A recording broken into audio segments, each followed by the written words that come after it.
Angular momentum जब हमने discuss किया था, एंगुलर मोमेंटम, तो ये एंगुलर मोमेंटम जो है, आज सभी पास्ड आउट हो। एंगुलर मोमेंटम जो है हमारे पास वो दो हमने डिस्कस किए थे, एक था spin angular momentum, spin angular momentum,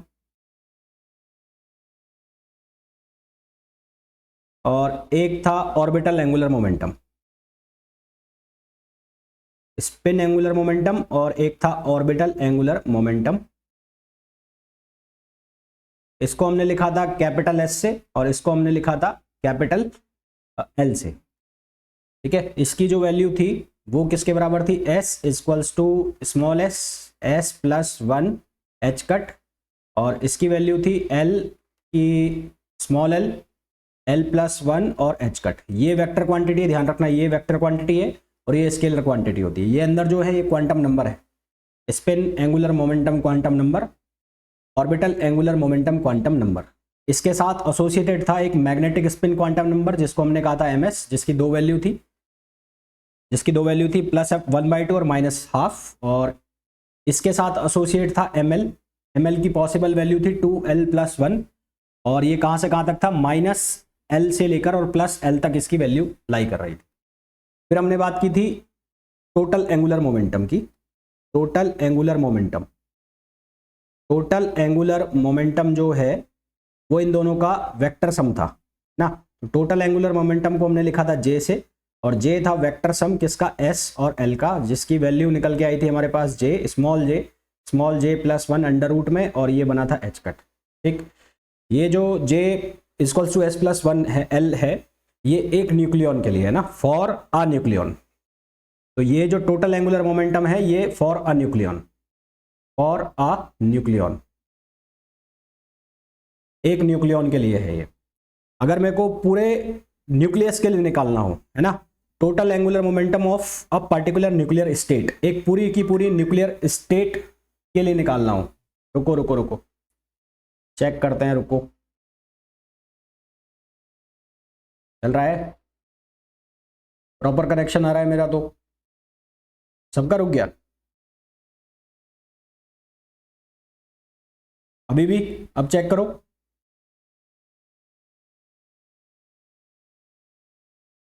अभी भी सेम यही हालत है, अभी चल रहा है, रुक गया। अब मैं पूरे के पूरे न्यूक्लियर स्टेट के लिए टोटल एंगुलर मोमेंटम निकालूंगा। तो अब मैं बात करूंगा टोटल एंगुलर मोमेंटम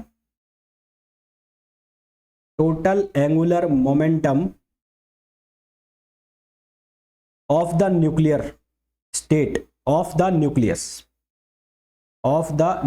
अब मैं पूरे के पूरे न्यूक्लियस के लिए टोटल एंगुलर मोमेंटम की बात करूंगा, और इसको हम न्यूक्लियर स्पिन भी नाम देंगे, ठीक है। और ये क्या होगा, इसको हम लिखेंगे आई से, किससे लिखेंगे, कैपिटल आई, और ये जो आई वेक्टर की वैल्यू होगी ये बराबर होगी आई + 1 एच कट, ये बराबर होगा आई + 1 एच कट। अब इसमें और इसमें क्या डिफरेंस है, ये एक न्यूक्लियन के लिए है और ये क्या है, रिजल्टेंट, मतलब एक न्यूक्लियस जो है बहुत सारे कॉन्स्टिट्यूएंट्स यानी कि बहुत सारे न्यूक्लियंस से मिलकर बना है। तो उन सभी न्यूक्लियंस के इंडिविजुअल एंगुलर मोमेंटम का एल्जेब्रिक समेशन या जो रिजल्टेंट है उसको हम नाम देते हैं total angular momentum of nucleus. तो resultant of total angular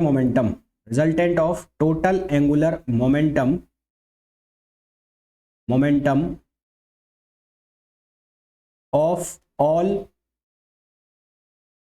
of all nucleons of a nucleus state is known as total angular momentum of the nucleus, जिसको हम शो करते हैं आई से, ठीक है। इसको हम किससे शो करते हैं, आई से। आई जो है वो डिपेंड करता है, आई जो है वो इस बात पर डिपेंड करता है कि जो इंटरेक्शन है न्यूक्लियंस के बीच में या जो कपलिंग है न्यूक्लियंस के बीच में वो किस तरह की है। I depends on I depends on interaction or type of coupling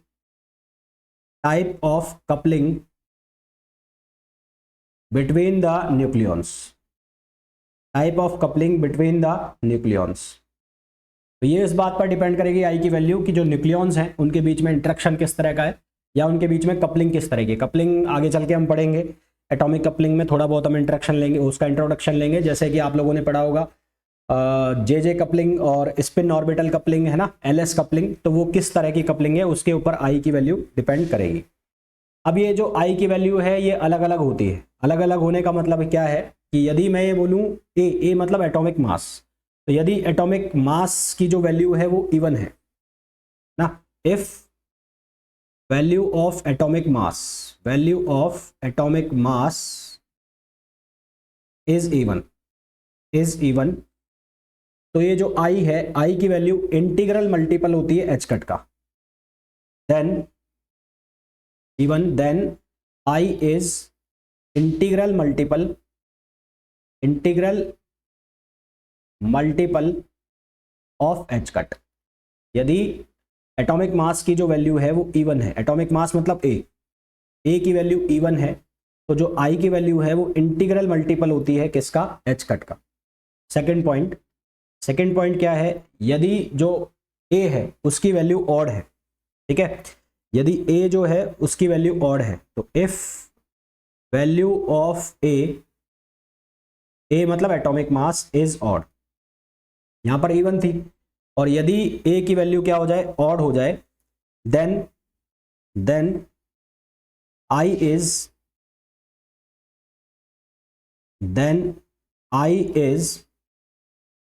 half integral, then I is odd half integral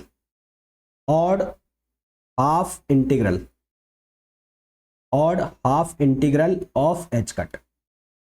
इस बात का मतलब क्या हुआ कि ए की वैल्यू अगर ऑड है, फॉर एग्जाम्पल के लिए ए की वैल्यू है आपके पास 1 है, मान ऑड हो गया, या 3 है, तो उस केस में ये जो आई है, इस आई की वैल्यू किसके इक्वल होगी, या तो होगी 1/2 एच कट, या होगी 3/2 एच कट, या होगी 5/2 एच कट, मतलब ऑड में चलना चाहिए, ऊपर जो है वो ऑड में चलना चाहिए और हाफ इंटीग्रल का मल्टीपल होगी।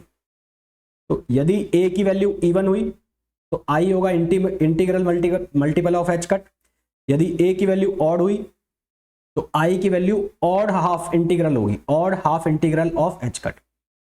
थर्ड, यदि नंबर ऑफ प्रोटॉन और नंबर ऑफ जो न्यूट्रॉन है, if both Z and A R even, ठीक है, if both Z and A R even, both Z and A are even, then value of I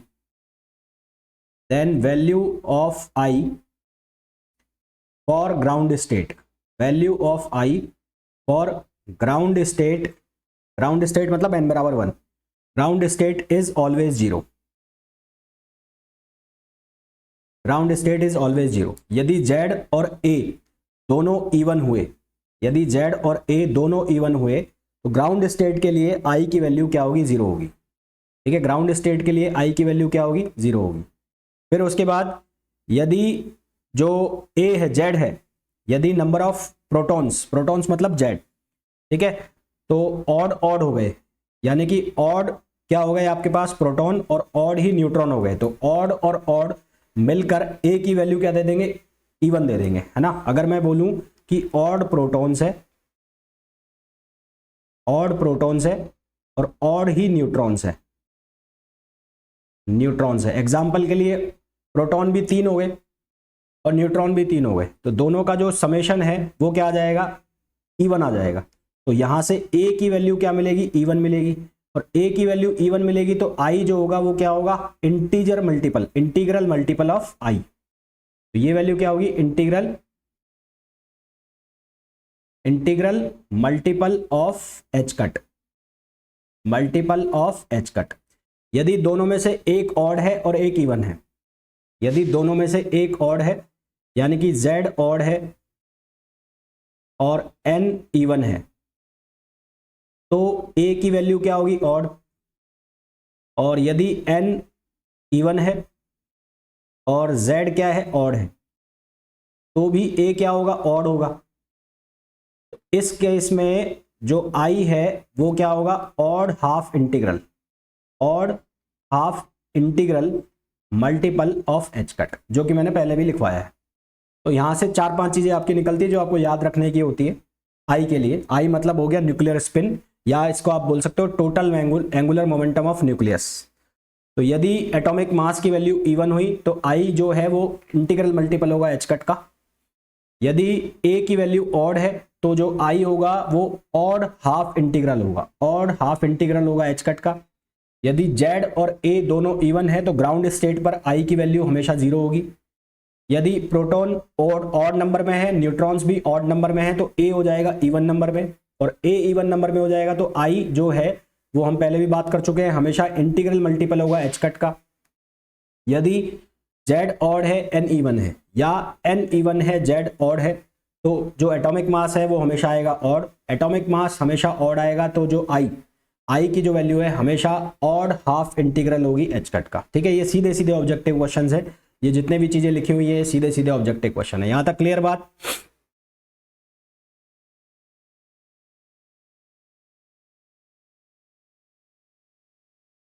उसके बाद next property पे आते हैं हम। नेक्स्ट प्रॉपर्टी है मैग्नेटिक मोमेंट या magnetic dipole moment. Magnetic dipole moment और मैग्नेटिक मोमेंट, और मैग्नेटिक मोमेंट। देखो भाई, यहां पर हम दो चीजें लिखेंगे, एक मैं लिखूंगा बोहर मैग्नेटॉन और एक मैं लिखूंगा न्यूक्लियर मैग्नेटॉन। तो इस चीज में थोड़ा सा लंबा डिस्कशन चलेगा अपना। सबसे पहले मैं बात कर लेता हूं न्यूक्लियर मैग्नेटॉन। तो magnetic dipole moment associated with nuclear spin.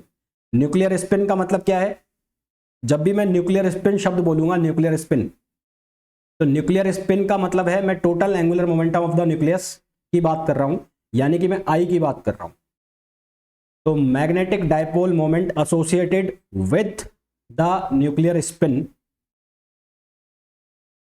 Magnetic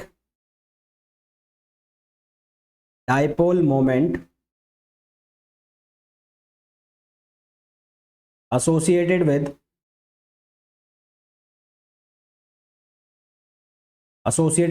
nuclear spin. अच्छा, एक चीज ध्यान से सुनो, आप लोग एक पढ़ते हो एटम और एक पढ़ते हो न्यूक्लियस। जो डायपोल मोमेंट है या जो मैग्नेटिक मोमेंट है वो एटम का भी निकलता है। यहां पर हम बात कर रहे हैं न्यूक्लियस के लिए, तो न्यूक्लियस की कहानी अलग है और एटम की कहानी अलग है। दोनों लगभग सिमिलर सी जाती हुई दिखती है, जिनको भी हम डिस्कस भी करेंगे।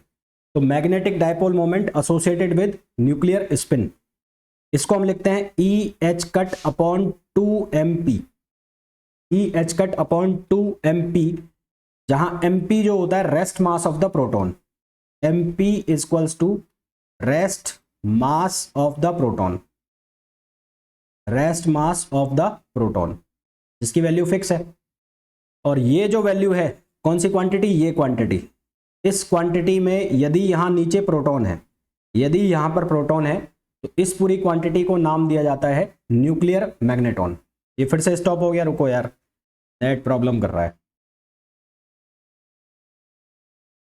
फिर से देखो, रिफ्रेश मारो, रिफ्रेश मारो अपने जो मोबाइल है उसको रिफ्रेश मारो एक बार, क्योंकि मेरे यहाँ पर कनेक्शन प्रॉपर आ रहा है।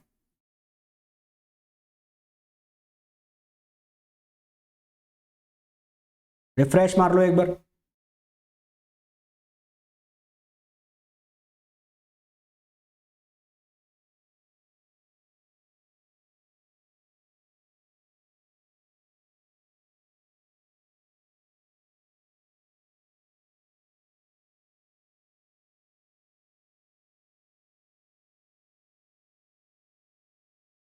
ठीक है, चलो, ये रुक रहा है ना, तो अपना रिफ्रेश मार लिया करो, क्योंकि मेरे यहाँ पर कनेक्शन प्रॉपर आ रहे हैं। तो मेरे एंड पर प्रॉब्लम नहीं आ रही है, तो हो सकता है आप लोगों का नेटवर्क प्रॉपर नहीं आ रहा हो, तो उसको रिफ्रेश मार लिया करो। तो यहां पर जो rest mass of the proton है इसको हम कहते हैं न्यूक्लियर मैग्नेटोन। न्यूक्लियर मैग्नेटोन, ये जो क्वांटिटी है इसको हम नाम देते हैं न्यूक्लियर मैग्नेटोन। और ये न्यूक्लियर मैग्नेटोन को हम डिनोट करते हैं बीटा एन से और म्यू एन से। Either it is shown by beta N और म्यू एन। इसको हम बीटा एन या म्यू एन से शो करते हैं न्यूक्लियर मैग्नेटोन। इसकी वैल्यू फिक्स होगी, साफ साफ दिख रहा है क्योंकि सारी चीजें कांस्टेंट है तो इसकी वैल्यू फिक्स होने वाली है। और फिक्स होने वाली है तो इसकी वैल्यू आपको याद रखनी पड़ेगी। तो मैं जितनी भी वैल्यूज है अगर उनको यहाँ पर सब्सटीट्यूट कर देता हूँ, यानी कि बीटा एन या म्यू एन के अंदर मैं वैल्यू सब्सटीट्यूट कर देता हूँ। Electron 1.6 basic charge 10 power -19। फिर मैं अगर वैल्यू रख देता हूँ एच कट की, तो एच कट की वैल्यू मैं इलेक्ट्रॉन वोल्ट में रख रहा हूँ। इलेक्ट्रॉन वोल्ट में रखेंगे तो 6.58 into 10 power -16, 10 power -16 electron volt. Electron volt में रख रहा हूँ मैं, ठीक है वैल्यू। फिर उसके बाद 2 और mass of proton 1.67 into 10 power -27 kg। तो इसको जब हम सॉल्व करते हैं तो हमारे पास वैल्यू आती है 3.15 इंटू 10 पावर -8 इलेक्ट्रॉन वोल्ट पर टी। टी मतलब ये जो इसका इलेक्ट्रॉन वोल्ट में आपने कन्वर्ट किया। और अगर आप इसको जूल में लिखना है, जूल में, तो जूल में लिखना है तो इसकी वैल्यू आएगी 5.5 इंटू 10 पावर -27 जूल पर टेम्परेचर टी। तो ये हमारे पास फिक्स वैल्यू है किसकी, बोहर मैग्नेटोन की, न्यूक्लियर मैग्नेटोन की। Nuclear magneton is always associated with proton. ये हमेशा एसोसिएट होगा किसके साथ, प्रोटॉन के साथ, ठीक है। न्यूक्लियर मैग्नेटोन हमेशा एसोसिएट होगा प्रोटॉन के साथ। यहां पर आप फॉर्मूला देख रहे हैं, यहां पर मैंने लिखा है एमपी। यदि मैं इसको इलेक्ट्रॉन के साथ एसोसिएट कर दूं, यानी कि अगर मैं फॉर्मूला लिख दूं ई एच कट अपॉन 2me, अगर मैं इसको ऐसा लिख दूं तो यहां से जो फॉर्मूला है ये बनता है म्यू बी, और इसको आप कहते हैं बोहर मैग्नेटोन। बोहर मैग्नेटोन, इसको हम नाम देते हैं बोहर मैग्नेटोन, ठीक है। एक जगह इसको बोला मैंने न्यूक्लियर मैग्नेटोन और यहां पर बोल रहा हूं मैं Bohr magneton. Bohr magneton use करेंगे जब यहां पर क्या है, इलेक्ट्रॉन है। जब यहां पर इलेक्ट्रॉन है तो उस केस में हम यूज करेंगे बोहर मैग्नेटोन। और अगर यहां पर प्रोटॉन है तो यहां पर हम बोलेंगे न्यूक्लियर मैग्नेटोन। और इन दोनों की वैल्यू फिक्स होगी। बोहर मैग्नेटोन के लिए यदि वैल्यू मैं लिखूं तो बोहर मैग्नेटोन के लिए वैल्यू आएगी 5.79 इंटू 10 पावर -5 इलेक्ट्रॉन वोल्ट पर टी। और अगर मैं इसको जूल में लिखूं तो जूल में इसकी वैल्यू आएगी 9.27 इंटू 10 पावर -24 जूल पर टी। आपसे इतना लंबा कोई नहीं पूछेगा। हाँ, ये ध्यान रखना आप कि जो बोहर मैग्नेटोन है वो क्या है, ये आप याद रखना जरूर, बोहर मैग्नेटोन क्या है। और एक न्यूक्लियर मैग्नेटोन है, ये क्या है। न्यूक्लियर मैग्नेटोन की जब भी बात होगी तो वो एसोसिएट होगा प्रोटॉन के साथ, और बोहर मैग्नेटोन की जब भी बात होगी तो वो किसके साथ एसोसिएट होगा, वो होगा इलेक्ट्रॉन के साथ। Bohr magneton, nuclear magneton is also unit of magnetic dipole moment. ये नाम तो है ही है, साथ में ये यूनिट भी है किसकी, magnetic dipole moment. Magnetic dipole moment की ये यूनिट भी है। आपसे एक क्वेश्चन ये पूछ लिया जाता है कि न्यूक्लियर मैग्नेटोन और बोहर मैग्नेटोन का रेशो क्या होता है। न्यूक्लियर मैग्नेटोन और बोहर मैग्नेटोन का रेशो क्या होता है, तो न्यूक्लियर मैग्नेटोन Bn और बोहर मैग्नेटोन है म्यू बी। तो सीधी सी बात है, ये रेशो बन जाएगा किसका, इलेक्ट्रॉन का और प्रोटॉन का। तो ये रेशो किसके बराबर होगा, Me/Mp। और हमें ये पता है मास ऑफ प्रोटॉन इलेक्ट्रॉन के मास से 1836 टाइम्स ज्यादा होता है, 1836।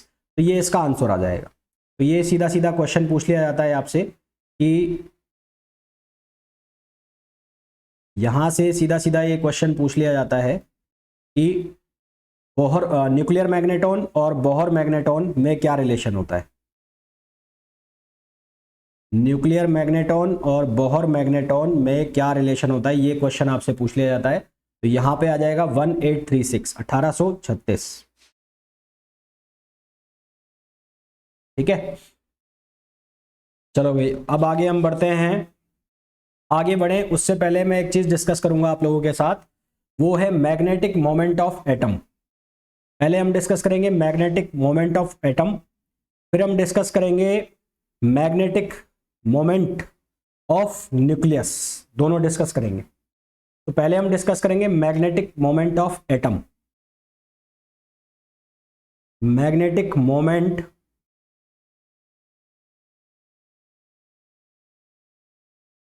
Of atom. तो एक एटम के लिए उसका मैग्नेटिक मोमेंट मैं डिस्कस कर रहा हूं आप लोगों के साथ। तो होता क्या है कि एक एटम में मान लिया हमने ये एटम है और ये इसका न्यूक्लियस है, इसमें चारों तरफ इलेक्ट्रॉन चक्कर मार रहा है, ये इलेक्ट्रॉन बैठा है, इलेक्ट्रॉन इसमें ऐसे घूम रहा है इसमें ऑर्बिट में। तो ये हमें बहुत अच्छे से पता है, अगर इलेक्ट्रॉन एक मोशन में होगा तो करंट प्रोड्यूस होगी।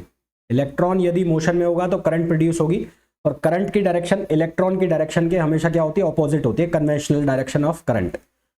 तो इलेक्ट्रॉन अगर इसमें मोशन कर रहा है तो यहां पर आई होगा करंट, और आई की वैल्यू क्या होती है, D Q upon D T. तो क्यू क्या है यहां पर इलेक्ट्रॉन, तो ये क्या हो जाएगा ई अपॉन टी, टी मतलब टाइम पीरियड। क्योंकि जो करंट है उसकी डायरेक्शन इलेक्ट्रॉन के ऑपोजिट होगी, तो करंट की डायरेक्शन ये होगी, अगर इलेक्ट्रॉन ऐसे घूम रहा है तो करंट की डायरेक्शन हो गई ये। तो यहां पर लगा दिया मैंने माइनस, माइनस साइन ये शो कर रहा है कि जो करंट है वो इलेक्ट्रॉन के ऑपोजिट डायरेक्शन में है। अब मेरे को निकालना है टाइम पीरियड। टाइम पीरियड कैसे निकालेंगे, टाइम पीरियड निकालने के लिए हम सिंपल वेलोसिटी वाला फॉर्मूला यूज करेंगे। तो सिंस डिस्टेंस बराबर होता है वेलोसिटी इनटू टाइम, टाइम बराबर क्या होगा, distance upon velocity, distance upon velocity. तो डिस्टेंस जो है एक सर्किल के लिए अगर इसकी रेडियस r है तो ये हो जाएगा 2 पाई r और वेलोसिटी हो जाएगी v। तो यहां से हमारे पास i का जो फॉर्मूला आ जाएगा वो आ जाएगा माइनस ई अपॉन, इसको लिखा मैंने 2 पाई r और ये हो गया v, तो ये हो गया ev ओवर 2 पाई r, ev ओवर 2 पाई r। मैग्नेटिक मोमेंट जो होता है अकॉर्डिंग टू द मैग्नेटोस्टैटिक्स है ना, मैग्नेटिक मोमेंट जो है उसकी वैल्यू होती है म्यू एल, उसको शो करते हैं म्यू से, और म्यू की वैल्यू इक्वल्स टू होती है आई इंटू ए। तो मैग्नेटिक मोमेंट, मैग्नेटिक मोमेंट उसको लिखा जाता है म्यू ऐसे, म्यू से, और इसको लिख दिया मैंने एल, क्योंकि ये ऑर्बिटल है, ऑर्बिटल के लिए निकाल रहे हैं तो इसको लिख दिया म्यू एल, और म्यू एल की वैल्यू होगी किसके बराबर, आई इंटू ए। ए का मतलब है ये जो एरिया बन रहा है ये एरिया, तो आई इंटू ए, आई की वैल्यू कितनी आ गई, minus E V over 2 pi R, और ये जो सर्किल दिख रहा है आपको इसका एरिया कितना हो जाएगा, पाई आर स्क्वायर। तो यहां से जब मैं इसको सॉल्व करूंगा तो म्यू एल की जो वैल्यू है वो कितनी आएगी, minus E V R upon 2, minus E V R upon 2। क्योंकि मैग्नेटिक मोमेंट एक वेक्टर क्वांटिटी है, इसका मतलब इसकी एक डायरेक्शन भी होगी, वेक्टर क्वांटिटी है मैग्नेटिक मोमेंट, तो इसका मतलब इसकी एक डायरेक्शन भी होगी। रुक गया, रिफ्रेश मारो, रिफ्रेश वापस से रिफ्रेश मार लो आप अपने एंड पे, मेरे एंड पे नेटवर्क प्रॉपर आ रहा है, मेरे एंड पर नेटवर्क प्रॉपर आ रहा है, आप उसको रिफ्रेश मार लो।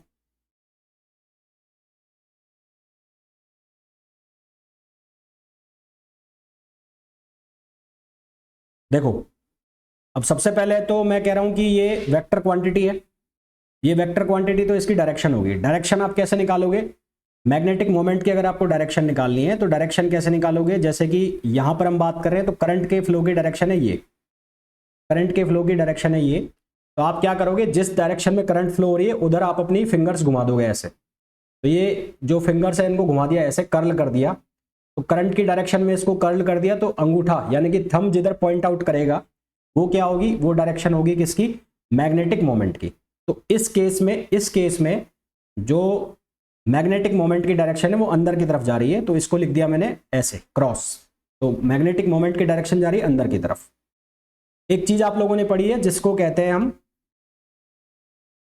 एंगुलर मोमेंटम, जिसको हम क्या कहते हैं, एंगुलर मोमेंटम। एंगुलर मोमेंटम को हम लिखते हैं एल से, एंगुलर मोमेंटम को लिखते हैं एल से, या स्मॉल एल से भी लिख दो, कैपिटल एल लिख देता हूं, कैपिटल एल, और ये बराबर होता है एम वी आर। बेसिकली ये वैल्यू होती है आर क्रॉस पी के बराबर, तो मैंने यहाँ एम वी आर लिख दिया क्योंकि इन दोनों के बीच में 90 डिग्री का एंगल होगा। इसके लिए आप क्या करते हो, आर क्रॉस पी, मतलब ओमेगा आर बन रहा है, वी बराबर ओमेगा आर बनेगा, तो आप इसको ऐसे भी लिख सकते हो एम ओमेगा स्क्वायर आर। तो जिधर इलेक्ट्रॉन घूम रहा है उस साइड अपनी फिंगर्स को कर्ल कर दो, तो इलेक्ट्रॉन ऐसे घूम रहा है, इसको ऐसे घुमा दो बाहर की तरफ, तो इसकी जो डायरेक्शन आएगी वो आएगी बाहर की तरफ। तो ये आ गया ऐसे, ऐसे घुमा दिया मैंने, तो ये आ गया ऐसे। तो इसका मतलब इन दोनों की डायरेक्शन एक दूसरे के अपोजिट है, म्यू एल की और एल की। इन दोनों से मैं एक रिलेशन बनाना चाहता हूं। क्या रिलेशन बनाना चाहता हूं? म्यू एल ऑन एल किसके इक्वल हो गया? Minus E V R upon 2, और यहां से हो जाएगा एम वी आर। तो क्या होगा? वी आर से वी आर कैंसिल आउट हो जाएगा, तो म्यू एल अपॉन एल की वैल्यू क्या बचेगी? Minus E over 2m। और यहां से आप इसको लिख सकते हो mu L equals to minus E over 2m into L. ये एक बहुत बढ़िया सा रिलेशन बन गया। किस किस के बीच में? ये रिलेशन बन गया एंगुलर मोमेंटम और मैग्नेटिक मोमेंट के बीच में। माइनस साइन ये शो कर रहा है कि दोनों एक दूसरे के ऑपोजिट डायरेक्शन में। माइनस साइन ये शो कर रहा है कि दोनों एक दूसरे के ऑपोजिट डायरेक्शन में। क्लियर है यहां तक बात?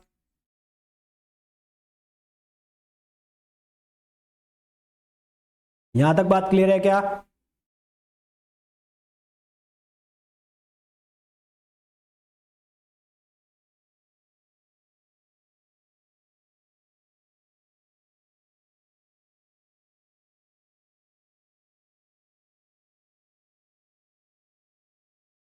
ये जो फॉर्मूला आया, ये फॉर्मूला इन जनरल, अगर इस फॉर्मूला को मैं लिखना चाहूं इन जनरल, तो इन जनरल इस फॉर्मूला को अगर मैं लिखना चाहूं तो इसको हम लिखते हैं ऐसे, mu L equals to minus ji L E over 2m और एल, ऐसे लिखते हैं। यहां जो जी एल है, ये जी एल, इस जी एल की वैल्यू है एक फिलहाल इस केस के लिए, और इस जी एल को हम बोलते हैं orbital gyromagnetic ratio. Orbital gyromagnetic ratio,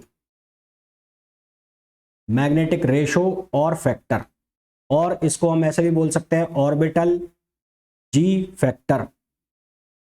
orbital g factor, ठीक है। ये स्टैंडर्ड फॉर्म हो गया इसको लिखने का, mu L equals to minus ji L E over 2m, और एल, एल का मतलब है एंगुलर मोमेंटम। और मैं आपको ये कह रहा हूं कि माइनस साइन जो है वो ये शो कर रहा है कि ये दोनों एक दूसरे के ऑपोजिट डायरेक्शन में। यहां तक क्लियर हो गई के बाद फिर रुक गया। तो यहां से हमारे पास ये वैल्यू बन गई mu L equals to minus ji L E over 2m L. Quantum mechanics के according, according to quantum mechanics, according to quantum mechanics,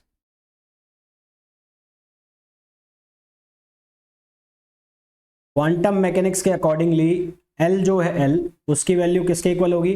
उसकी वैल्यू होगी एल इंटू एल प्लस 1 और एच कट। तो मैं ये वैल्यू यहां पर रखूंगा अब। तो म्यू एल की जो वैल्यू है, mu L equals to minus ji L E over 2m, और ये वैल्यू मैंने यहां रख दी, तो ये बन गया L into L plus 1, L into L plus 1, और ये हो गया एच कट। तो ये बन जाएगा। तो ये क्वांटम मैकेनिक्स के अकॉर्डिंग हो गया। अब यहां पर मैं वैल्यू रख रख के आंसर निकालूंगा किसकी? मैग्नेटिक मोमेंट की। यानी कि फॉर एल इक्वल्स टू 0, अगर मैं एल बराबर 0 रखता हूं, एल बराबर 0 के लिए म्यू एल हो गया 0, मतलब कि एल 0 किसके लिए होता है? एस सब शेल के लिए। तो एस सब शेल के लिए उसका मैग्नेटिक मोमेंट हो गया 0, है ना, for S subshell, for S subshell. तो एस सब शेल के लिए उसका मैग्नेटिक मोमेंट हो गया 0। इसी तरह से यदि मैं एल इक्वल्स टू 1 रखता हूं, तो म्यू एल की जो वैल्यू है वो बन के आती है मेरे पास √2, मैं जो वैल्यू ले रहा हूं उसका मैग्नीट्यूड ले रहा हूं खाली, √2 ई एच कट अपॉन 2m। और एल बराबर 1 जो है वो किसके लिए हो गया? पी सब शेल के लिए हो गया। तो इसी तरह से हर सब शेल के लिए आप उसका मैग्नेटिक मोमेंट निकाल सकते हो एटॉमिक फिजिक्स में। तो ये हमने जो बात की, ये किसके लिए? Magnetic moment of atom. यहां तक बात क्लियर है? यहां तक बात क्लियर है? मैग्नेटिक मोमेंट ऑफ एटम मैं इसलिए बता रहा हूं क्योंकि इसके जस्ट बाद अब मैं डिस्कस करूंगा मैग्नेटिक मोमेंट ऑफ न्यूक्लियस को वापस से। यहां तक क्लियर है चीजें?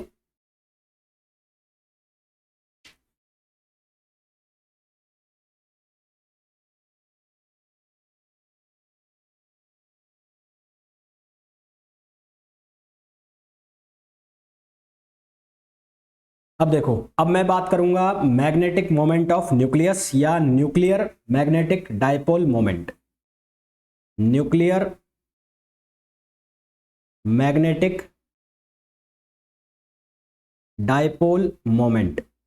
अब सबसे पहली चीज तो यहां पर यह है कि जब मैंने एटम की बात की, when I talk about atom, तो एटम के केस में था इलेक्ट्रॉन जो उसके बाहर रिवॉल्व कर रहा था और केवल केवल एक ही चीज थी एटम में, इलेक्ट्रॉन।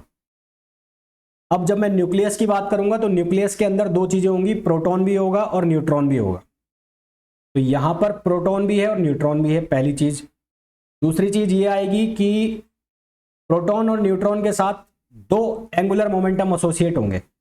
जब मैं एटॉमिक मैग्नेटिक मोमेंट की बात करता हूं तो वहां पर केवल और केवल ऑर्बिटल एंगुलर मोमेंटम एसोसिएट है, परंतु जब मैं न्यूक्लियस की बात करूंगा तो न्यूक्लियस के साथ एक एटम में जो ऑर्बिटल में एंगुलर मोमेंटम तो होगा ही होगा, ऑर्बिटल के साथ साथ उसमें स्पिन भी होगा, क्योंकि हम ये बात कर चुके हैं कि जो एंगुलर मोमेंटम है न्यूक्लियस के अंदर वो दो है, दो एंगुलर मोमेंटम है, एक स्पिन एंगुलर मोमेंटम है और एक ऑर्बिटल एंगुलर मोमेंटम है। मेरा कहने का मतलब ये है कि जब आपने एटम की बात की तो आपका काम चल गया एल से, और जब आप बात करोगे न्यूक्लियस की तो न्यूक्लियस के केस में आपको दो चाहिएंगे। कौन कौन से चाहिएंगे? एक चाहिएगा एस और एक चाहिएगा एल, पहला। दूसरी चीज क्या है कि न्यूक्लियस के अंदर इलेक्ट्रॉन तो है नहीं, न्यूक्लियस के अंदर कौन है? प्रोटॉन। तो यहां पर जब आप न्यूक्लियस के लिए मैग्नेटिक मोमेंट निकालने को बैठोगे तो इलेक्ट्रॉन नहीं होगा, उसकी जगह क्या होगा? प्रोटॉन होगा। तो मेरा कहने का मतलब है कि जब मैं फॉर्मूला लिखूंगा आई, तो I equals to minus EV ना लिखकर मैं लिखूंगा प्लस ईवी, क्योंकि यहां पर अब बात चल रही है किसकी? प्रोटॉन की। प्रोटॉन सर्कुलेट कर रहा है उसके तरफ, चारों तरफ। तो यहां सबसे पहले अगर मैं निकालूं म्यू एल मतलब एंगुलर मोमेंटम ऑर्बिटल निकाल रहा हूं पहले मैं, तो यहां एंगुलर ऑर्बिटल मोमेंटम जो आएगा म्यू एल, उसकी वैल्यू बराबर होगी E/2m और ये एल वेक्टर, ये प्लस हो जाएगा, वहां पर आया था माइनस, यहां पर हो जाएगा प्लस। और इन जनरल अगर लिखूंगा तो यहां पर मैं एक जो फैक्टर जिसको मैंने जी लिखा था उसको इंट्रोड्यूस करूंगा, तो म्यू एल की जो वैल्यू है वो कितनी बन जाएगी? जीई, यहां पर लिख रहा हूं मैं जीई, और ये जीई E/2m और ये हो जाएगा एल। ये जीई जो है इसको हम कहेंगे ऑर्बिटल जायरो मैग्नेटिक रेशो, इसको हम कहेंगे orbital gyromagnetic ratio, gyromagnetic ratio. फिलहाल इस केस में इसकी वैल्यू कितनी है? 1 है, तो यहां पर जीई की वैल्यू कितनी है? 1 है, ठीक है, इसकी वैल्यू कितनी है? 1 है। तो एक तो हो गया, ये कौन सा हो गया? ऑर्बिटल। अब फिर मैंने कहा यहां पर दो है, एक एंगुलर भी है और एक स्पिन भी है, तो आपको एक स्पिन के लिए और बनाना पड़ेगा म्यू एस। तो उस म्यू एस के लिए क्या लिखोगे? म्यू एस के लिए फॉर्मूला लिखा जाएगा जी एस E/2m और यहां लिखा जाएगा एस वेक्टर। एस वेक्टर मतलब हो गया स्पिन एंगुलर मोमेंटम, ये क्या हो गया? Spin angular momentum, spin angular momentum. और ये जो लिखा है जीएस, इस जीएस को हम नाम देंगे spin gyromagnetic ratio, spin gyromagnetic ratio, spin gyromagnetic ratio. और इस स्पिन जायरो मैग्नेटिक रेशो की जो वैल्यू है यहां पर वो डिपेंड करेगी कि क्या कॉन्फ़िगरेशन है, उसके अकॉर्डिंगली ये वैल्यू यहां पर ली जाएगी, स्पिन जायरो मैग्नेटिक रेशो। तो कुल जो एंगुलर मोमेंटम आएगा यहां पर वो दोनों का क्या होगा? समेशन होगा, ठीक है। तो total magnetic dipole moment of the proton, सबसे पहले बात करें प्रोटॉन की, तो total magnetic dipole moment, total magnetic dipole moment of the proton, पहले बात कर रहे हैं प्रोटॉन की, ऑफ द प्रोटॉन। तो प्रोटॉन का कुल मैग्नेटिक डायपोल मोमेंट जो है उसको लिखेंगे म्यू पी से, और ये म्यू पी बराबर होगा किसके? Mu S plus mu L, mu S plus mu L इसके इक्वल होगा। इन दोनों की अगर मैं वैल्यू डाल दूं तो कॉमन आ जाएगा E/2m, और ये बचेगा कितना? ये बचेगा जी एस वेक्टर, और ये बचेगा जीई और एल वेक्टर। तो ये एक मैग्नेटिक डायपोल मोमेंट आ गया किसका? प्रोटॉन का। मैग्नेटिक डायपोल मोमेंट आया प्रोटॉन का, जो कि किसके अंदर है? न्यूक्लियस के अंदर है। नेक्स्ट, ये तो बात होगी प्रोटॉन की, क्योंकि प्रोटॉन एक चार्ज पार्टिकल है, तो एक चार्ज पार्टिकल है इसलिए इसके पास दोनों मोमेंट होंगे, दोनों मोमेंटम होंगे, इसके पास ऑर्बिटल एंगुलर मोमेंटम भी होगा और इसके पास स्पिन एंगुलर मोमेंटम भी होगा। Since proton is since proton is charged particle, proton is charged particle, hence it has both orbital, it has both orbital and spin angular momentum, both orbital and spin angular momentum। क्योंकि ये एक charge particle है इसलिए इसके पास दोनों momentum होंगे, इसके पास spin angular momentum भी होगा और ऑर्बिटल एंगुलर मोमेंटम भी होगा। It has both,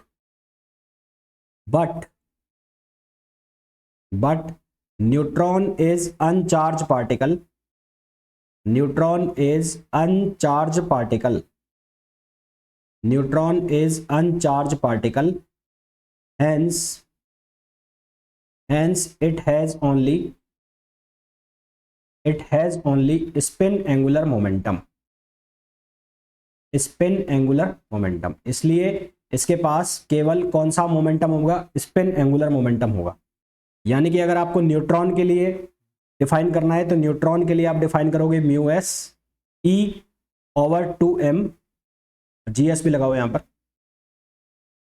G S E over 2m और s। तो न्यूट्रॉन का जो मैग्नेटिक मोमेंट होगा, तो मैग्नेटिक मोमेंट फॉर न्यूट्रॉन, तो आपसे ये क्वेश्चन भी पूछ लिया जाएगा कि the magnetic moment of a proton is due to both orbital angular momentum and spin angular momentum, or is only due to orbital angular momentum, or is only due to spin angular momentum। तो proton के case में दोनों contribute कर रहे हैं, जबकि neutron के case में खाली और खाली कौन कंट्रीब्यूट कर रहा है, स्पिन। उसका ऑर्बिटल नहीं होगा। ऑर्बिटल नहीं होने का कारण क्या है कि उसका वो अनचार्ज पार्टिकल है, अनचार्ज पार्टिकल है तो उसके पास कौन सा मोमेंटम नहीं होगा, उसके पास ऑर्बिटल एंगुलर मोमेंटम नहीं होगा। तो ये बात हो गई तुम्हारे पास किसकी, ऑर्बिटल एंगुलर मोमेंटम की, स्पिन एंगुलर मोमेंटम की, न्यूक्लियर मैग्नेटिक डायपोल मोमेंट की। ठीक है, न्यूक्लियर मैग्नेटिक डायपोल मोमेंट की आप लोगों के पास ये बात हो गई। तो टोटल अगर आपको निकालना है तो total magnetic moment of nucleus कैसे निकालोगे, ये प्लस ये प्लस ये कर दोगे तो total magnetic moment of nucleus, total magnetic moment of nucleus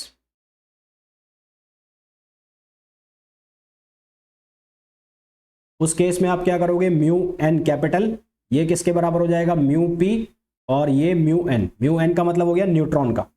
in दोनों को आप जोड़ दोगे पूरा तो आपके पास आंसर आ जाएगा total magnetic moment of nucleus. Clear है यहां तक, ये वेक्टर सम होगा, अलजेब्रिक समेशन होगा। यहां तक बात क्लियर।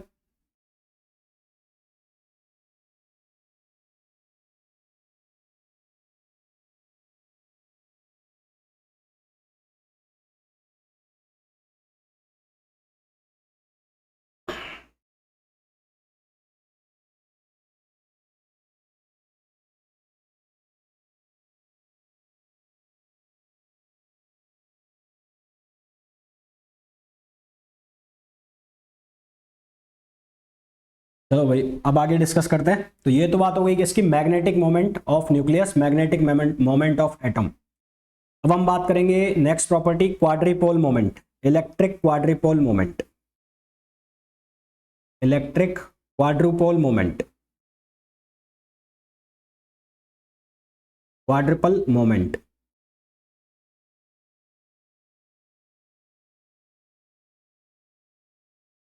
न्यूक्लियस के पास इलेक्ट्रिक डायपोल मोमेंट नहीं होता, पर इसके पास इलेक्ट्रिक क्वाड्रिपोल मोमेंट होता है। उस इलेक्ट्रिक क्वाड्रिपोल मोमेंट को हम शो करते हैं Q से, और इस Q की वैल्यू होती है 1/E, मतलब चार्ज V। ये बन गया 3z² माइनस r² रो XYZ, रो XYZ, ये कॉमा है कॉमा, और यहां बन गया dV। ये इलेक्ट्रिक क्वाड्रिपोल मोमेंट शो करता है nuclear charge distribution about the z axis. It shows the nuclear charge distribution, nuclear charge distribution about the z-axis and it is also used to define the shape of nucleus and also used to define the shape of nucleus. इसको nucleus की shape भी define करने के लिए हम use करते हैं। Shape कैसे डिफाइन करेंगे उसके पहले मैं आपको जो ये फॉर्मूला में चीजें लिखी हुई है वो बता देता हूं। ये जो लिखा हुआ है रो एक्स वाई जेड का मतलब है चार्ज डेंसिटी। रो एक्स वाई जेड इसका मतलब है charge density.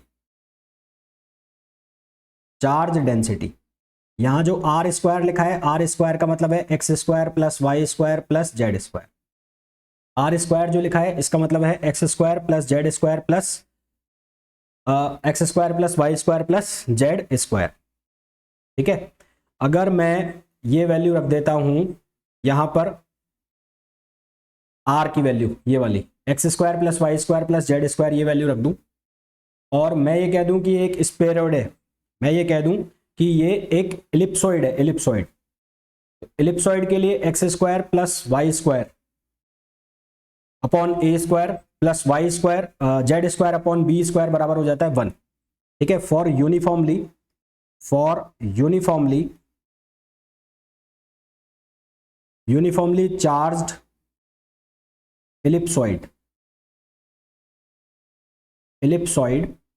Charge ellipsoid of revolution तो उसकी जो इक्वेशन होती है एलिप्सॉइड की इक्वेशन होती है x square plus Y square upon A square plus Z square upon B square equals to 1। जिस तरह से एलिप्स की इक्वेशन होती है x square upon A square plus Y square upon B square equals to 1, वो होती है 2 dimension में, जहां ए हो जाता है 2a हो जाता है मेजर एक्सिस और 2b हो जाता है माइनर एक्सिस। ये 3 डायमेंशन में है तो एलिप्सॉइड हो गया। और एलिप्सॉइड की जो इक्वेशन हो गई वो हो गई x square plus Y square upon A square plus Z square upon B square equals to 1। तो ये जो इलेक्ट्रिक क्वाड्रिपोल मोमेंट है, मतलब अगर इसके अकॉर्डिंगली मैं इसको डिफाइन करूं तो इलेक्ट्रिक क्वाड्रिपोल मोमेंट की जो इक्वेशन है वो रिड्यूस हो जाती है। हेंस इक्वेशन रिड्यूसेस टू कौन सी इक्वेशन? ये इक्वेशन में अगर मैं ये वैल्यू सब्स्टिट्यूट कर दूं, कैसे करूंगा? क्योंकि यहां लिखा हुआ है आर स्क्वायर किसके बराबर है? X square plus Y square plus Z square. तो उसकी जगह अगर मैं ये वैल्यू डाल देता हूं पूरी यहां पर, तो ये इक्वेशन कुछ ऐसे बन जाती है Q equals to 2/5 Z B square minus A square. तो ये दोनों इक्वेशन आपको याद होनी चाहिए। ये भी क्वाड्रिपोल मोमेंट की इक्वेशन है और ये भी इक्वेशन जो है वो भी क्वाड्रिपोल मोमेंट की इक्वेशन है। क्लियर है? यहां तक बात क्लियर है?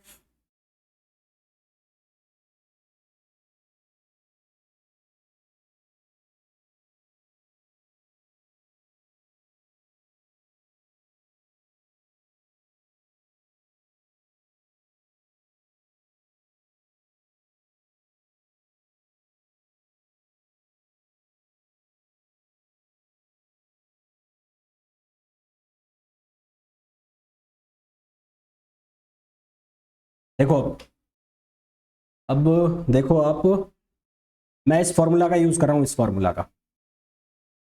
तो Q इक्वल्स टू मैंने लिया 2/5 Z B square minus A square if B equals to A. यदि मैंने बी और ए को इक्वल ले लिया तो उस केस में Q की वैल्यू क्या होगी? 0। और जब Q की वैल्यू 0 होगी तो न्यूक्लियस की जो शेप होगी वो होगी स्फेरिकल। Nucleus is spherical. ये कब है? जब Q की वैल्यू 0 है। तो शेप जो बनेगी वो ऐसे बनेगी, ये शेप बनेगी। ये हो गया B और ये हो गया A। ये हो गया B और ये हो गया A। B कौन से एक्सिस के अलोंग था? Z। तो ये एक्सिस है Z और ये एक्सिस है स्पिन एक्सिस। ठीक है, ये कौन सा एक्सिस है? Spin axis. और ये जो A है ये किसके अलोंग था? X square plus Y square दोनों के अलोंग। तो स्पिन एक्सिस के अलोंग जेड है और बी जो है इसका माइनर एक्सिस का काम कर रहा है। तो क्यू की वैल्यू यहां पर आ गई 0 और क्यू की वैल्यू 0 आ गई तो न्यूक्लियस जो है वो स्फेरिकल होगा। फिर दूसरी कंडीशन क्या बनेगी, if B greater than A, B greater than A होगा तो क्यू की जो वैल्यू है वो पॉजिटिव आएगी, क्यू ग्रेटर देन 0, क्यू की वैल्यू पॉजिटिव आएगी तो जो ये न्यूक्लियस है की शेप ऐसे बनेगी, ऐसे ऐसे, यानी कि ये स्पिन एक्सिस के अलोंग खिंच जाएगा, stretched along the spin axis, ये स्पिन एक्सिस के अलोंग खिंच जाएगा, stretched along the spin axis, spin axis. और ये जो शेप बनेगी, ये वाली शेप, इस शेप को हम नाम देंगे प्रोलेट, इस शेप को हम नाम देंगे प्रोलेट। ये कब बन रहा है, जब Q की वैल्यू ग्रेटर देन 0 है। Third case if B less than A, यदि B की वैल्यू लेस देन A हो गई तो Q जो है वो लेस देन 0 हो जाएगा, Q लेस देन 0 हो जाएगा तो अब ये फ्लैट हो जाएगा स्पिन एक्सिस से, तो अब ये स्पिन एक्सिस से फ्लैट हो जाएगा, यानी कि ऐसा बन जाएगा अंडा, ये बन जाएगा अंडा। तो ये जो शेप है ये कहलाएगी ऑबलेट, ऑमलेट होता है तो ये कहलाएगा ऑबलेट, ये कहलाएगा ऑबलेट। स्पिन एक्सिस पर से फ्लैट हो जाएगा, ऐसे खिंच जाएगा यूं। तो 3 कंडीशन बन गई। पहली कंडीशन, जब Q की वैल्यू 0 हो तो न्यूक्लियस की शेप होती है स्फेरिकल, जब Q की वैल्यू ग्रेटर देन 0 हो तो न्यूक्लियस की शेप होती है प्रोलेट, और Q की वैल्यू जब लेस देन 0 हो तो शेप होती है ऑबलेट। वहीं ये ऐसे भी पूछा जा सकता है आपसे, जब स्पिन एक्सिस के अलोंग ये खिंच जाएगा तो जो शेप बनेगी वो प्रोलेट, जब स्पिन एक्सिस के अलोंग ये फ्लैट हो जाएगा, वहां से ये दब जाएगा तो जो शेप बनेगी उसको बोलेंगे ऑबलेट। क्लियर है यहां तक?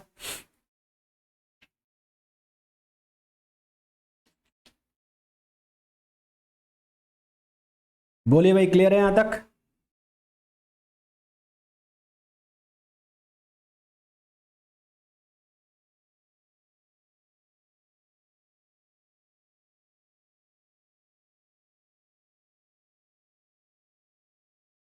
Mechanical properties of nucleus.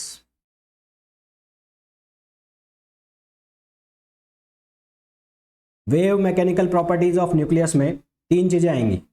सबसे पहले हमें पढ़ना है स्टैटिस्टिक्स। स्टैटिस्टिक्स, कौन सी स्टैटिस्टिक्स ये फॉलो करते हैं। दूसरा हमें पढ़ना है पैरिटी, और तीसरा हमें पढ़ना होता है आइसोस्पिन। आइसोस्पिन। तो सबसे पहले हम बात करेंगे स्टैटिस्टिक्स की। स्टैटिस्टिक्स, तो 2 स्टैटिस्टिक्स यहां पर चलती है। एक चलती है बोस आइंस्टीन स्टैटिस्टिक्स, जिसको आप बीई स्टैटिस्टिक्स भी कहते हैं, और एक चलती है फर्मी डायक स्टैटिस्टिक्स, जिसको आप एफडी स्टैटिस्टिक्स भी कहते हैं। बहुत इंपॉर्टेंट है, एग्जाम पॉइंट ऑफ व्यू से जरूर क्वेश्चन आता है। इस बार भी 2 क्वेश्चन आए थे CUET PG के एग्जाम में, और बहुत ही चंपू से क्वेश्चन आते हैं, देखते ही क्वेश्चन सॉल्व हो जाते हैं। सबसे पहली जो स्टैटिस्टिक्स फॉलो हो सकती है यहां पर, वो हो सकती है बीई स्टैटिस्टिक्स। बीई स्टैटिस्टिक्स मतलब Bose Einstein statistics. Bose Einstein statistics, वो पार्टिकल्स जो बोस आइंस्टीन स्टैटिस्टिक्स को फॉलो करते हैं उनको हम कहते हैं बोसॉन्स। ठीक है, पार्टिकल्स विच फॉलो या which obey Bose Einstein statistics, BE statistics, are called bosons. तो पहली चीज तो आपकी ये हो गई कि जो पार्टिकल बोस आइंस्टीन स्टैटिस्टिक्स को फॉलो करेंगे उनको कहेंगे बोसॉन्स। बोसॉन्स के जो एग्जाम्पल होते हैं, एग्जाम्पल इसमें आ जाता है फोटोन, इसमें आ जाता है तुम्हारा पाई मिसोन, इसमें आ जाता है ड्यूट्रॉन। बोसोन, पाई मिसोन, ड्यूट्रॉन, ये सब के सब एग्जाम्पल हैं। ये पाई मिसोन है, पाई मिसोन, ड्यूट्रॉन, फोटोन और फोनोन भी इसी में आएगा। फोनोन, PHONONE, फोनोन भी इसी के अंदर आएगा। तो फोटोन, पाई, ड्यूट्रॉन, ये सारे के सारे कौन से होते हैं, जो बोस-आइंस्टीन स्टैटिस्टिक्स को फॉलो करते हैं। जो भी पार्टिकल बोस-आइंस्टीन स्टैटिस्टिक्स को फॉलो करेगा उसका जो स्पिन है वो एच कट का इंटीग्रल मल्टीपल होगा या फिर उसकी वैल्यू क्या होगी, 0। ठीक है, तो यहां लिख देता हूं नेक्स्ट पेज पे, particle following BE statistics, following BE statistics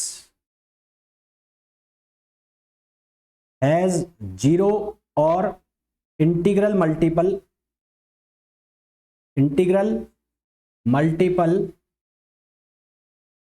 of H cut has spin 0 और integral multiple of H cut, यानी कि जो इसका स्पिन नंबर होगा वो या तो 0 होगा और या फिर इंटीग्रल मल्टीपल होगा एच कट का, 0 और integral multiple of H cut. कौन, बीई स्टैटिस्टिक्स, यानी कि फोटोन की अगर आप स्पिन नंबर निकालते हो तो वो 0 आएगा या एच कट आएगा, 2h कट आएगा, ऐसे आएगा। तो जो भी बीई स्टैटिस्टिक्स को फॉलो करते होंगे यानी कि जो भी बोसॉन्स होंगे वो सारे के सारे स्पिन नंबर में हमेशा इंटीजर वैल्यू देंगे, इंटीग्रल वैल्यू देंगे। तीसरी चीज क्या आ गई, जो भी पार्टिकल बोस-आइंस्टीन स्टैटिस्टिक्स को फॉलो करेगा तो वो पाउली एक्सक्लूजन प्रिंसिपल को भी फॉलो करेगा। ठीक है, वो किसको फॉलो करेगा, वो पाउली एक्सक्लूजन प्रिंसिपल, नहीं पाउली को नहीं लिखेंगे अभी, सिमेट्रिक फंक्शन। ठीक है, तो wave function of system obeying wave function of BE statistics is symmetric. अब इस चीज का मतलब क्या हुआ, सिमेट्रिक का मतलब क्या हुआ कि मान लो आपके पास जो वेव फंक्शन है उसकी वैल्यू लिखी है x1 x2 ऐसा कुछ लिखा है और आपने इसकी वैल्यू को माइनस से मल्टीप्लाई कर दिया, -x1 -x2, और स्टिल इसकी जो वैल्यू है वो सेम आ रही है 5x1 x2, यानी कि जब आपने x की वैल्यू को या फंक्शन की वैल्यू को माइनस से चेंज कर दिया उसके बावजूद भी वो वैल्यू सेम आ रही है, तो वो जो वेव फंक्शन है उसको हम नाम देते हैं सिमेट्रिक वेव फंक्शन। उस वेव फंक्शन को हम क्या नाम देते हैं, सिमेट्रिक वेव फंक्शन। ठीक है, उस वेव फंक्शन को हम क्या नाम देते हैं, सिमेट्रिक वेव फंक्शन। क्लियर है यहां तक बात?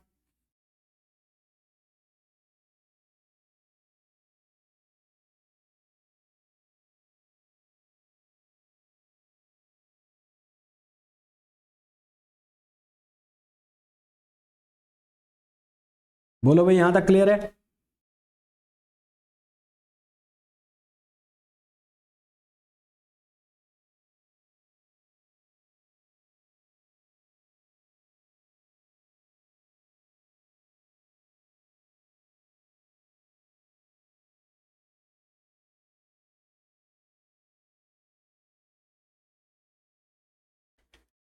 तो ये तो हो गई बात किसकी, बोस-आइंस्टीन स्टैटिस्टिक्स। बोस-आइंस्टीन स्टैटिस्टिक्स में क्या क्या चीजें आ गई, पहला आ गया जो पार्टिकल्स बोस-आइंस्टीन स्टैटिस्टिक्स को फॉलो करेंगे उनको हम कहेंगे बोसॉन्स, जिसके एग्जांपल होंगे फोटोन, पाई, मेसॉन और ड्यूट्रॉन, और फोनोन भी इसका एग्जांपल होता है, और भी एग्जांपल होते हैं। मेनली आप ये पढ़ोगे जब आप स्टैटिस्टिक्स पढ़ोगे तो वहां पर इसको डिटेल में पढ़ोगे। जो पार्टिकल्स बोस-आइंस्टीन स्टैटिस्टिक्स को फॉलो करते हैं उनका जो स्पिन नंबर है वो या तो 0 होता है या इंटीग्रल मल्टीपल होता है एच कट का। इनका जो वेव फंक्शन है वो हमेशा सिमेट्रिक होता है, यानी कि अगर आपने फंक्शन के वैल्यू की जो है ऑल्टर कर दिया, उसको -x से चेंज कर दिया और तब भी वो सेम वैल्यू दे रहा है, तो उस फंक्शन को हम कहते हैं सिमेट्रिक वेव फंक्शन। एक स्टैटिस्टिक्स तो ये हो गई। दूसरी स्टैटिस्टिक्स होती है Fermi direct statistics, Fermi direct statistics, Fermi direct statistics. तो जो पार्टिकल फर्मी डायरेक्ट स्टैटिस्टिक्स को फॉलो करेंगे उनको हम नाम देते हैं फर्मियोन्स। तो particles which follows FD statistics are called as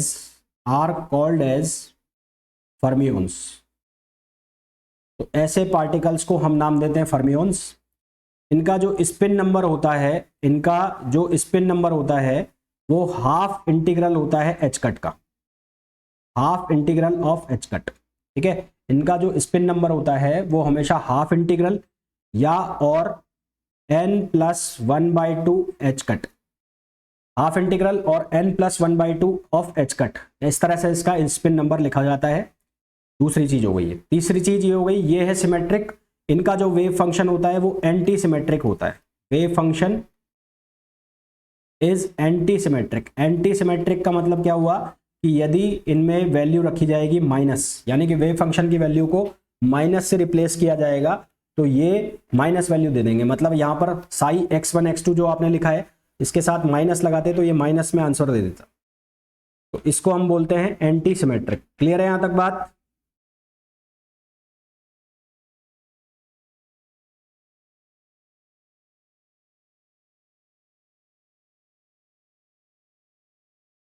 यहां तक क्लियर है?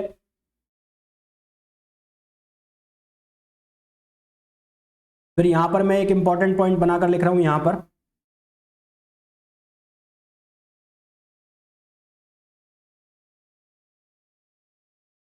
न्यूक्लियस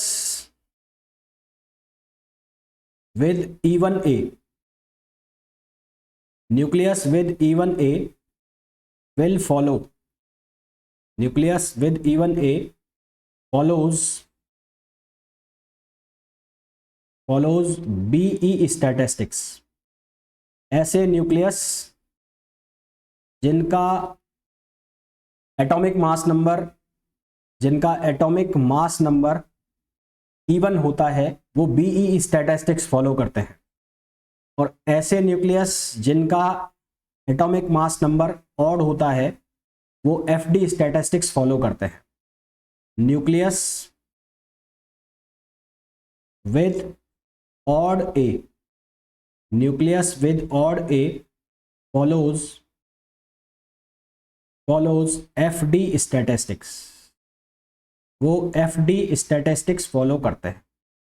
वो न्यूक्लियस जिनके पास ऑड एटॉमिक मास होता है वो कौन सा फॉलो करते हैं? वो FD स्टैटिस्टिक्स फॉलो करते हैं। और जिनके पास इवन मास नंबर होता है वो BE स्टैटिस्टिक्स फॉलो करते हैं। क्लियर है यहां तक बात?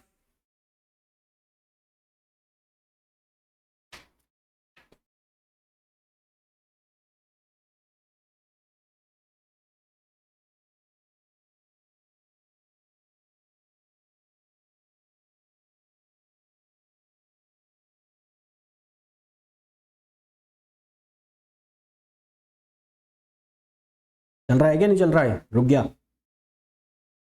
चल तो रहा है। बताओ भाई।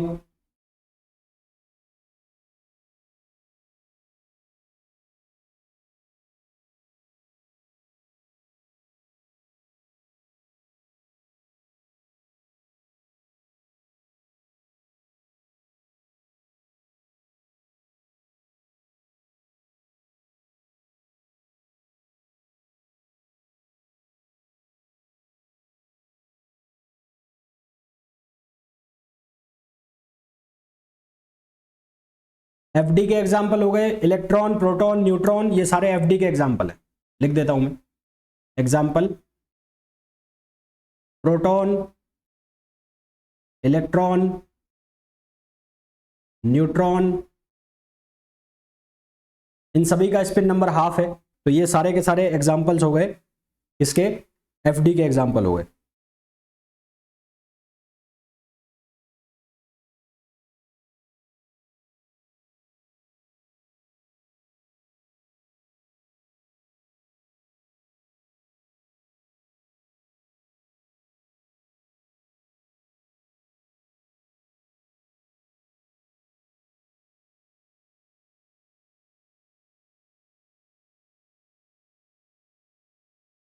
क्लियर है यहां तक बात?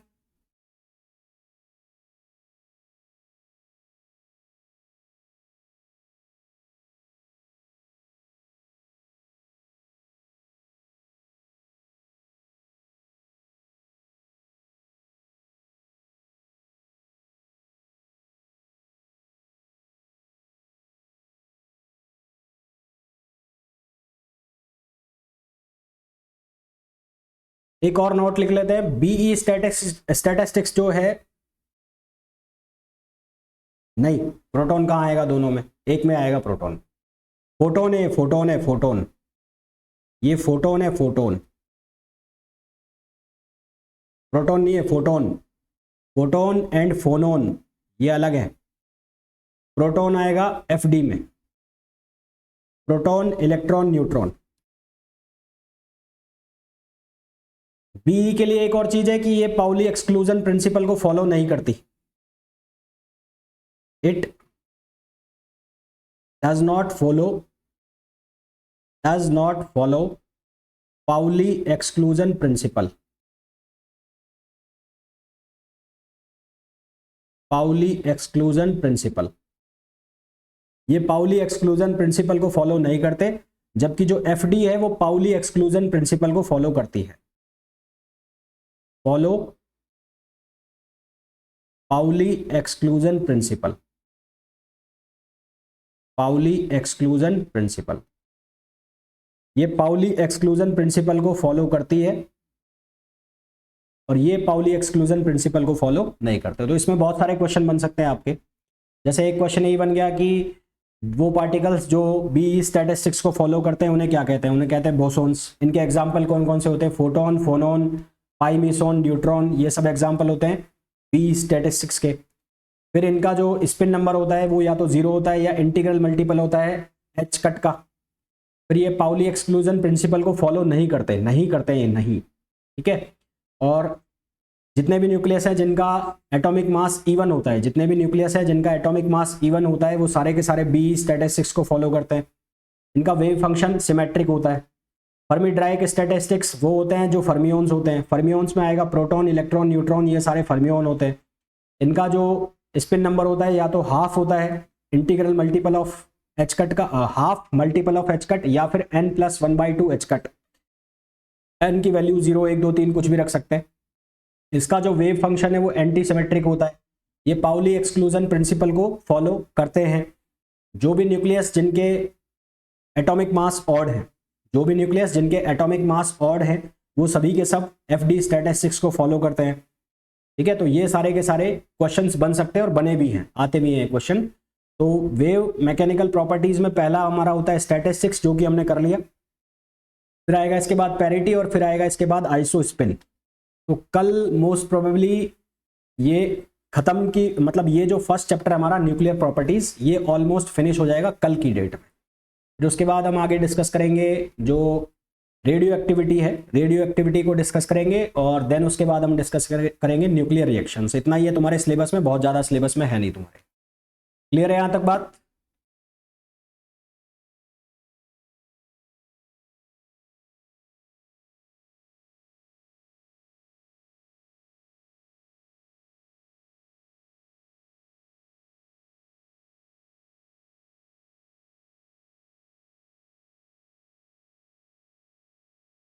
अच्छा, एक चीज और ध्यान रखना, यहाँ पे मैं लिख रहा हूँ पाई मिसोन। पाई मिसोन ये हालांकि मैं स्टैटिस्टिक्स पढ़ाऊंगा जब तुम्हें, उसमें और भी बता दूंगा डिटेल में। यहाँ पर बीई स्टैटिस्टिक्स में लिखा है मैंने पाई मिसोन, एक होता है म्यू मिसोन। तो म्यू मिसोन एग्जाम्पल होता है फर्मियोन का। ये जब मैं स्टैटिस्टिक्स पढ़ाऊंगा तो तुम्हें सारे बता दूंगा कि कौन सा पाई मिसोन, कौन सा किस एग्जाम्पल में आएगा, कौन फर्मियोन में आएगा, कौन बोसोन में जाएगा। तो वहां पर हम ये डिटेल में लिख लेंगे। फिलहाल क्योंकि यहाँ पर पाई मिसोन की बात चल गई, तो म्यू मिसोन अगर पूछा जाएगा तो म्यू मिसोन चला जाएगा किसमें, वो फर्मी ड्राइक में चला जाएगा, ठीक है। तो कल मिलेंगे अब हम सेम टाइम पर, इसके आगे का डिस्कस करेंगे।